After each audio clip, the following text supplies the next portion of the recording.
Hello, everyone, and welcome to Eve Basics Tankstravaganza Part 3 Hull Tanking and Speed Tanking.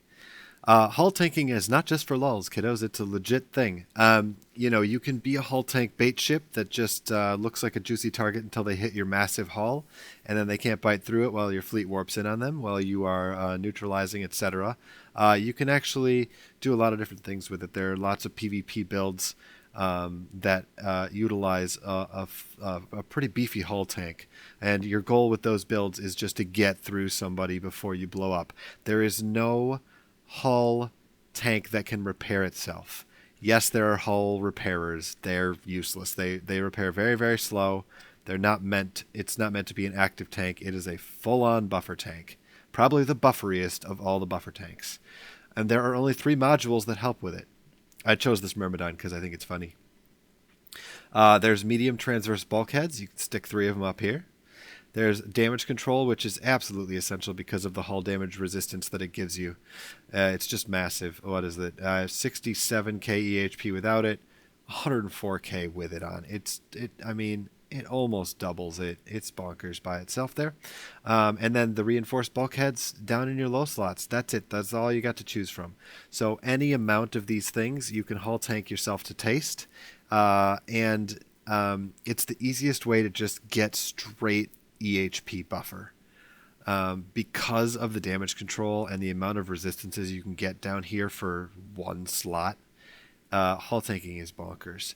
So whether it's used as the biggest buffer tank of all time for solo PvP, or some kind of bait ship that you want them to think it's going to die easy and then it doesn't die easy, and it either neutralizes them and rips them to shreds, or you have your gang ready to warp into you and take them out. Okay, let's talk about speed tanking. Speed tanking can be done effectively with a lot of ships. The smaller your ship, the easier it is to speed tank it because the faster it can go. The theory behind speed tanking is that if your ship is traveling quickly, it is harder for enemy guns to track it. Therefore, it's harder for them to do damage. Missiles are also a lot less effective against it because usually you try to keep your signature radius very, very low when you're speed tanking. And so the idea is that you just are so fast that you basically just take a lot of reduced damage. Unlike armor tanking and shield tanking, where your tank is more effective the bigger your ship is, this is the opposite. Speed tank is more effective the smaller and faster your ship is. Some ships are bonused for this. This is a Phantasm. It's got at max level, 100%, it's going to double your afterburner velocity bonus. So this thing with an afterburner, an oversized afterburner, can get up to 2,000 meters per second with a really pretty small signature radius. So this won't get hit by much of anything as long as you keep your momentum going. You're going to be in good shape. There are, basically 3 different modules that affect this. And of course, your afterburner. So you've got your overdrive injector system, which makes you just go faster. You've got nanofiber internal structure, which also makes you go faster. And you've got your medium auxiliary thrusters that make you go faster, and medium polycarbonate engine housing. They all basically do the same thing for various different costs, except for our good buddy, the overdrive injector system, which not only has no drawbacks, but also has the easiest fitting requirements in the game. It's free. Yay! It just costs you a low slot. These guys are my favorite.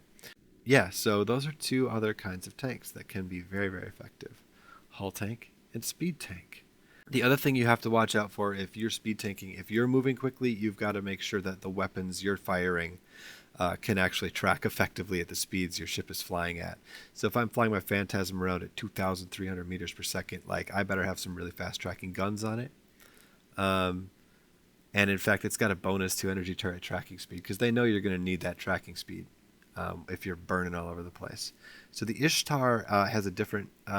usually I don't think this is speed tank, but I just picked it because it has a micro warp drive signature radius penalty reduction. So your signature, when you have a micro warp drive running, your signature radius, normally 145, is going to bloom all the way up to 500.